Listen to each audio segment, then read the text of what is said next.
The story kicks off with Akane, our main girl, having a not-so-pleasant talk with her boyfriend. Without much sugarcoating, he drops the bomb. Yeah, let's just end it here. I'm in love with someone else. And just like that, the relationship is over. Back at home, Akane tries to process everything while venting to her best friend, Momo. Between tears and frustration, she admits that her ex dumped her for some girl he met in an online game. And here's the painful twist. Akane never even cared about that game in the first place. She only started playing it because she wanted to share something with her boyfriend and make him happy. The irony? He ended up using that same game to fall for someone else. What a low blow. Seriously, what a jerk, enough to test anyone's patience. But Akane tells herself, this happens. I can't fall apart just because he left me, life goes on. So she keeps playing, casually hunting little monsters in that same game she once shared with her ex. And that's when she runs into this guy, Yamada. Our protagonist starts a conversation in a laid-back tone. Hey, how's it going? What are you doing here? A few minutes later, she adds, oh, you're at home too? I was just here, chilling, taking out some mobs, nothing serious. 10 minutes later, they're still talking, and that's when things start to get interesting. Yamada asks her if she's hunting for the legendary Prophet Stone, a super rare item you can only find in that area. Supposedly, the drop rate is just 0.01%. So basically, they're both grinding in the same spot for the same goal. Pretty tough, honestly. Akane tells him she has no idea what that even is, and instead takes the chance to spill the whole story, how her ex dumped her and, on top of that, cheated on her with some girl from this game. Yamada, cool as ever, just replies with something like, yeah, that's rough. Anyway, mind if I get married here? Completely dry. Zero emotion. The guy's a total brick wall. Meanwhile, Akane keeps venting, sharing her whole life story, and Yamada could not care less. At one point, he even hits her with a straight-up, not interested. Right after that, our protagonist comes across an announcement for her favorite game's anniversary event. This time, it's happening in person. The next day, with a spark of determination, she heads to college and convinces her ride-or-die bestie, Momo, to join her on a shopping spree. Her mission? Find the perfect outfit to look absolutely stunning and make her ex regret ever letting her go. Classic scorned ex-girlfriend energy. She goes all in, new clothes, a fresh haircut, a spa day. Basically, in gaming terms, she maxes out all her stats to hit full-on boss mode. When the big day finally arrives, the event is massive, packed with people everywhere. That's when she spots her ex alongside his new girlfriend. Overwhelmed with emotions, she bolts out of there, and in the rush, she crashes right into a guy. On impact, she loses a shoe and falls to the ground. Concerned, the guy asks if she's okay and hands her back the shoe with a kind gesture.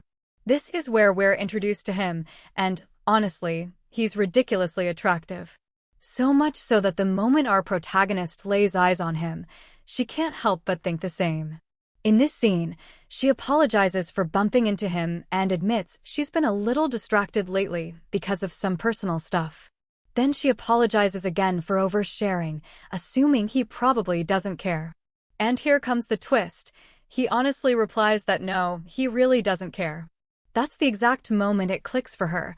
She remembers someone else saying those exact words not long ago. She starts connecting the dots and realizes this might actually be the same guy she ran into in the game, the one who told her the very same thing. While she's piecing it all together, her ex suddenly shows up and asks, "What are you doing here?" At first, she thinks he's talking to her, but it turns out he's on the phone. When he notices her, though, he rushes over, super excited, shakes her hand, and can't believe it's really her. The girl with him, curious, asks who our protagonist is. And he blurts out, "What do you mean you don't know her? She's super famous, a pro gamer." Then he goes on to say he's actually a huge fan, that he's been watching all her videos, revealing that our protagonist isn't just a gamer, but also a well-known YouTuber. Basically, the guy has it all: successful, pro-level, insanely good-looking, and a content creator on top of that. Like, seriously, what more could anyone ask for? Although, let's be real, with that much perfection, humility doesn't exactly make the cut. This is where the plot takes an interesting turn. Seeing how famous Yamada is, our protagonist blurts out to her ex that Yamada is her boyfriend. Although Yamada makes it clear he's not her boyfriend, she begs him to play along. At first, he refuses, saying he's not into that kind of thing. But she insists, offering him the Prophet's stone code she got at the event as a reward. With that, Yamada's attitude shifts instantly, and he goes, "Yeah, sure, of course I'm her boyfriend. Everything good? How was the event?" This drives her ex absolutely insane, since he's been following Yamada for 3 years and never once got the chance to speak with him. Later on, though, our protagonist notices how well Yamada gets along with his actual girlfriend, and it sends her spiraling into sadness. In the middle of all these emotions, she ends up dragging Yamada to a bar to eat. Literally, she forces him. She keeps pouring her heart out, venting about her problems, while Yamada couldn't care less. At one point, she even tells him that with such a cold personality, he'll never have any luck with girls. Yamada just shrugs and admits she's right, he's never had a girlfriend. This completely shocks her, since he's insanely attractive and she always assumed girls were all over him.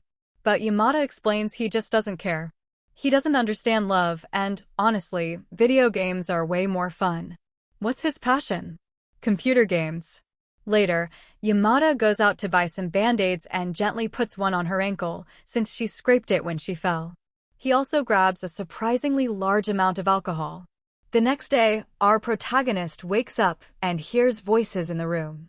She turns around and sees Yamada, chatting with his friends while using a beast of a gaming PC with dual monitors.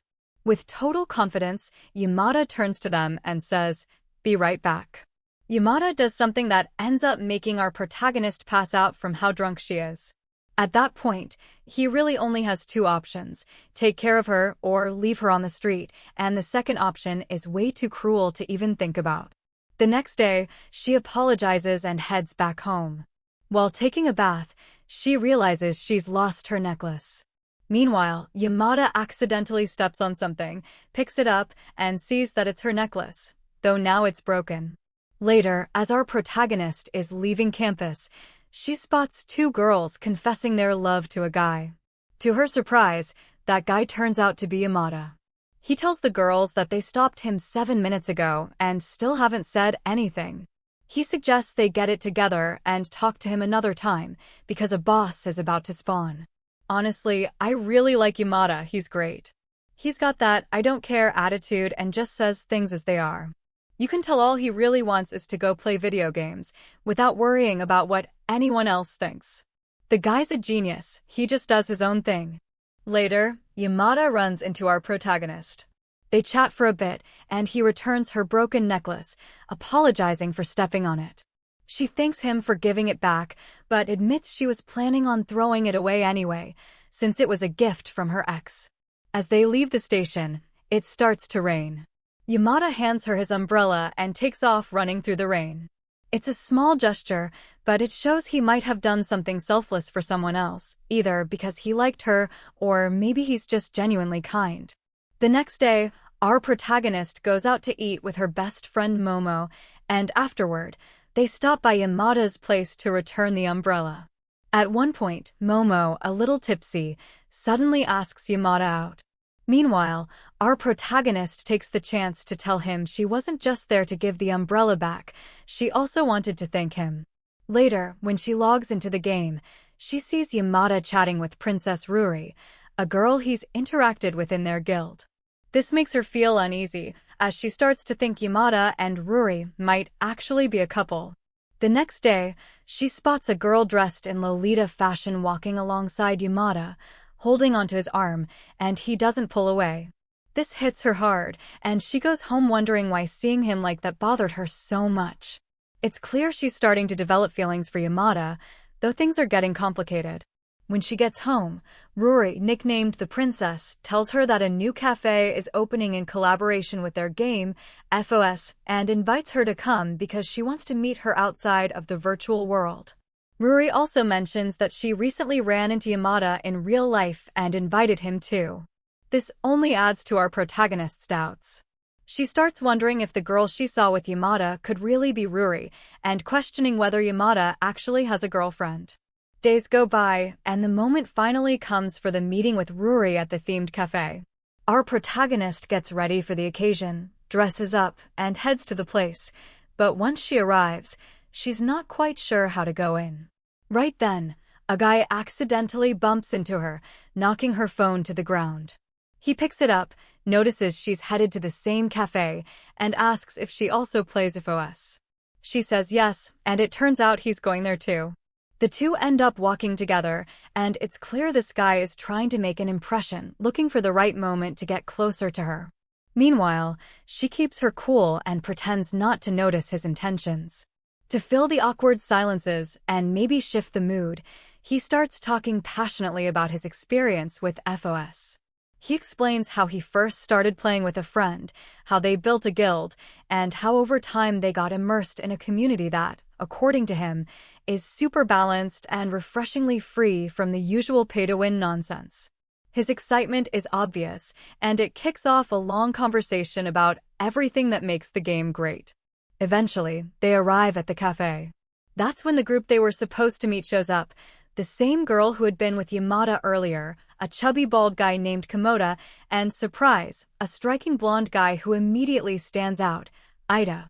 At first, our protagonist assumes the girl must be the famous Princess Ruri she's heard so much about. But soon she realizes she couldn't have been more wrong. To her surprise and confusion, it's actually Ida who carries that title in the game world. Soon, the group dynamics start to show. Runa, who turns out to be Ida's younger sister and the model behind Princess Ruri's character design, doesn't waste any time showing friction with our protagonist. Apparently, Runa sees her as a potential threat, someone who could steal Yamada's attention. Not only that, she openly admits she'd like to kick her out of the guild the first chance she gets. The atmosphere turns tense, and it's clear that life in the guild won't exactly be peaceful for our protagonist. Runa is definitely jealous. As they talk, our protagonist notices that Yamada is looking at her. She's completely mesmerized. He's so ridiculously attractive that she ends up dropping her glass. It shatters into pieces, and when she tries to pick them up, Yamada gently stops her and tells her not to. He says to leave it for an employee because it's too dangerous to handle the shards. A little detail, but you can tell, he's already looking out for her. Later, our protagonist and Yamada head home together on the same train, and it's obvious how several girls keep staring at him. He looks that good. Afterward, she gives Yamada some frozen curry so he can eat something halfway decent, because honestly, the guy doesn't cook and just survives on konbini food. Not that I can blame him, I'd probably do the same, so no judgment. Meanwhile, Runa calls our protagonist to apologize for being a bit harsh. She even suggests meeting up to make things right and promises to behave better from now on. Everything seems fine, until a few days later, when our protagonist shows up to meet Runa, only for Runa to never appear. Instead of showing up, Runa sends a hardcore fan obsessed with Princess Ruri. To make things worse, she told this guy that our protagonist was the real Princess Ruri herself. Basically, she tricked her into going on a date with a seriously creepy dude. So, our protagonist heads into the bathroom to try and process what's going on. That's when the guy shows up and tries to open the bathroom door, and it's the women's bathroom. What a mess of a person, seriously. By trying to set up this little trap just to mess with her, Runa ends up putting our protagonist in actual danger. Because honestly, who knows what this shady guy is planning? Meanwhile, Yamada is giving Runa some tutoring. That's when he asks if she was supposed to meet up with our protagonist. Runa finally admits what she did. Without hesitation, Yamada gets up, determined to go find her, because what happened is clearly dangerous and completely unacceptable. Think about it. She basically left our protagonist alone with some random guy from the internet, someone she doesn't even know, who's obsessed with Princess Ruri, and then told him that she is Princess Ruri. Total disaster. So Yamada, Ida, and Komoda head out to look for her. When they finally arrive, it turns out she's perfectly fine. In the end, all that panic was for nothing. Even so, that guy is still a pretty weird and suspicious character. At the very least, Runa apologizes to our protagonist, and this time, it actually seems genuine. Ida takes the chance to warn Runa that she's in for a well-deserved lecture. In the end, things settle down and the situation gets resolved. Still, what a mess, poor protagonist. Who knows what could have happened? After all of this, though, our protagonist and Runa actually end up becoming friends. Yamada fixes our protagonist's computer after it completely broke down from installing the latest game update. At one point, Runa pushes the protagonist straight into Yamada, clearly trying to get them closer. In the middle of the chaos, her hair ends up in Yamada's eye, and she grabs his face to check if he's okay. Both of them are left completely flustered, and Yamada quickly makes an excuse, saying he didn't bring the right tools to finish repairing the computer before heading out. Still, it seems more like he was just uncomfortable. He's not used to interacting with girls, and having someone touch his face was simply too much for him. After that, Yamada stops by a conveni to grab a tea and a toolbox. While he's there, the cashier suddenly confesses to him, saying she's always wanted to talk to him. Yamada, not in the mood, tells her not to bother him because he's in a hurry. When he returns to the protagonist's place, he finds both girls fast asleep. He looks at the protagonist for a while and gently removes her hair clip. Why? Who knows? Probably just to see her beauty at 100%, since he stays there quietly admiring her for a good while. Later, our protagonist gets a part-time job at a convenience store. Even though Ida gave her the replacement PC parts after her computer broke, she says they're pretty expensive and insists on paying him back. Honestly, pretty admirable. Some time after, at a festival, our protagonist tries to talk to Yamada because she desperately wants to be around him, but one of his friends interrupts. Still, Yamada eventually comes back out, finds her, and asks why she's alone. He even admits he wanted to talk to her too but couldn't. This makes her light up with joy. They end up talking for a while and then head off together to buy food for Runa, who's hungry. As they walk through the stalls, everyone starts staring. It's rare to see Yamada with a girl, and soon enough, the whispers and criticisms begin, all fueled by jealousy. Later, they meet up with Ida and Komoda. Ida, noticing the situation, tells the protagonist, if people are going to talk no matter what, why not just take the chance and start dating? Then he turns to Yamada and asks if he agrees, and Yamada simply says yes. At that moment, our protagonist blushes hard, dying of embarrassment. And in case you're wondering why Yamada agreed, it's because he thought it was a joke. She runs off, completely flustered, and Yamada decides to follow her, something he never does for anyone. He catches up to her and apologizes, explaining that he never meant to make fun of her. At that moment, our protagonist assures him it's fine, that she's not upset. Yamada laughs with a charming ease, and the two exchange glances, creating a really warm scene. Later, she asks him what he would have said if she had taken Ida's joke seriously and admitted she wanted to go out with him. Yamada's reply? Absolutely masterful. He tells her that for someone like him, she's like an unreachable flower, something he would never even consider.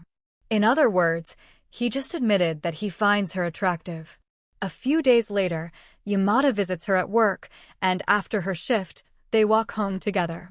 Along the way, he suddenly pulls her close, saving her from being hit by a bicycle, creating yet another heart-melting moment. Days later, our protagonist starts feeling unwell. She heads out to buy some rice, takes her bike, but ends up collapsing from how sick she feels, most likely running a fever.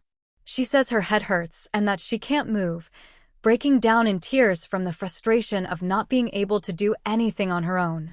Just then, Yamada happens to be passing by and grabs hold of her bike so it doesn't fall on top of her. In that moment, our protagonist is about to faint, but Yamada catches her, saving her and creating a truly powerful scene. He carries her inside his home, lays her down in his bed, takes care of her, and later brings her to the hospital. She gets treated, receives a shot, and when she wakes up, she realizes she's back at her place and already feeling better. She turns her head and sees Yamada asleep on the floor. When he wakes up, he asks if she's okay, and our protagonist realizes everything that happened wasn't just a dream. She's overwhelmed with happiness knowing Yamada took care of her. So much so that she bursts into tears, endlessly thanking him. As they talk, Yamada remembers a childhood friend of his who was bullied, with him being her only friend. It's heavily implied that this girl might actually be our protagonist. After all, there must be a reason they're showing us this memory, right? Later, our protagonist gets a cramp, and Yamada climbs onto the bed to help her. The pain eases, and the two lock eyes, staring at each other intensely. It's clear the attraction between them is undeniable. A few days later, a new member joins their guild in the game. Her name is Tsubaki. She's a friend of Yamada's and clearly has an interest in him. So, our protagonist, Ida, and Tsubaki go hunting together to help the newcomer learn the ropes. Later on, our protagonist confides in Momo and Ida, admitting that she's in love with Yamada. She tells them because they were the ones who comforted her after her breakup. They both encourage her to confess her feelings, and in the middle of it, Momo takes the chance to ask Ida if he has a girlfriend, since she's also looking for a relationship. Basically, she's trying to spark a connection with him. Meanwhile, our protagonist runs all the way to Yamada's house. She knocks, he lets her in, and when Yamada closes the door, they end up standing really close to each other. He then goes to change clothes since they need to head to school, and as they walk together, our protagonist debates whether she should confess right then and there. Suddenly, Yamada pulls her aside, saving her from being hit by a car. To protect her, he grabs her hand. They arrive at the station and Yamada has to head off to school, but he tells her that if she wants, he'll listen to her after classes. Goal achieved. They share a sweet glance and say goodbye. After class, however, he ends up walking home with the new girl from the guild. Since it's raining, they share an umbrella, and in that moment she decides to confess her feelings to him. Because of this, Yamada sends a message to our protagonist, telling her that he'll listen to her another time since he couldn't today. The next day, Yamada shows up at our protagonist's workplace to apologize for not being able to meet with her the day before. She notices he seems a little down. He calls himself a boring guy who doesn't really get people or jokes.